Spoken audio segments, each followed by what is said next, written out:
बुद्धम शरणम गच्छामी म्हणतो, धम्मम शरणम गच्छामी मी म्हणतो, संगम शरणम गच्छामी म्हणतो, मग मी संघटनेने राहत का नाही हा त्याच्यातला प्रश्न आहे.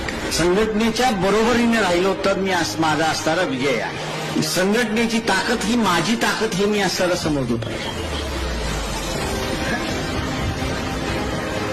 या संघटनेच्या ताकदीच्या जोरावरती मी इतरांना झुकवणार ही माझं असणारा ब्रीद वाक्य त्या ठिकाणी असतं. आज काही म्हणायला लागले नाही आम्हाला असतं अमुक करायचं आहे, आम्हाला असतं तमुक करायचं आहे, बाबासाहेबांच्या समूहाला अमुक. अरे आणि उभी केली, वंचितांची चळवळ उभी केली, त्याच्यामध्ये गोरगरीब माणूस सुद्धा होता. पण यांचा स्वार्थ आपण असायला बघितला की त्यांनी असणारा चळवळ ही वंचितांची चळवळ नाही तर ही फक्त बौद्धांची चळवळ असा लेबल लावायला सुरुवात केली. हा राजकारणाचा भाग आहे, हा बुद्धिभेद करण्याचा भाव आहे. हा